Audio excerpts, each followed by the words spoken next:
Kwentuhang network marketing tayo ngayon. Alam mo ba, bakit network marketing ang isa sa pinaka-misunderstood pero powerful na industry? Maraming mga tao ang nagdududa. Maraming ang nagsasabi, "Oh, scam yan."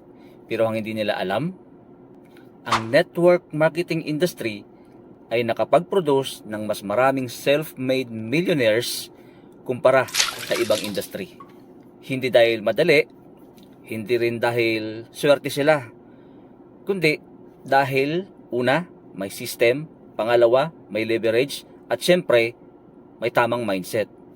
Ngayon, kung ikaw ay isang beginner at naghahanap ka ng magandang negosyo, ito ang 5 dahilan kung bakit worth it simulan ang network marketing. Ready ka na?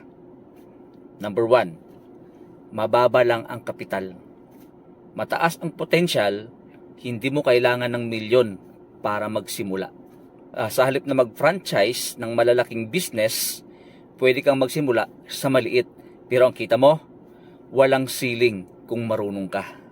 Perfect ito sa mga empleyado, sa mga work from home moms, at sa mga beginners. Kahit sino, hindi kinakailangan dito ng mataas na background sa education para masimulan ang network marketing business. Okay? Number 2, may system na susundan. Hindi ka magsisimula sa zero. Yan ang maganda. Hindi ka manghuhula dito. May step-by-step na system na ginagamit ng mga nauna sa'yo. May training, may mentorship, may proven process. Simple lang naman gagawin mo eh. Sundin mo lang yung sistema para may direction ka kaagad. Okay? Number 3, leverage ang laban. Hindi lang sarili mong effort. Sa traditional business, ikaw lahat ang gagalaw. Sa network marketing, natututo ka mag-build ng team. So, ibig sabihin, kahit hindi ka kumikilos 24/7, may system at team na pwedeng mag-produce ng results mo. Yan ang maganda sa network marketing.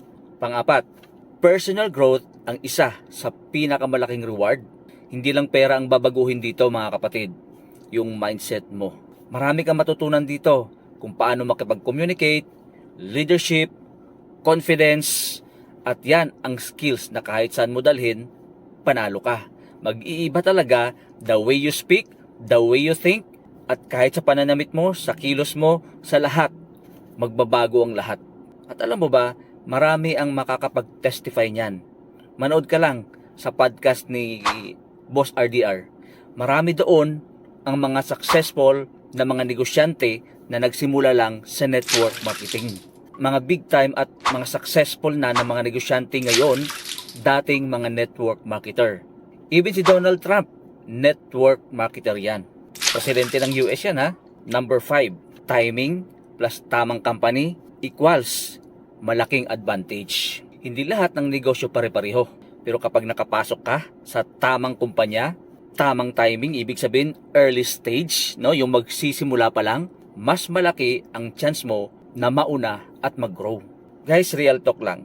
Hindi lahat yayaman sa network marketing. Okay?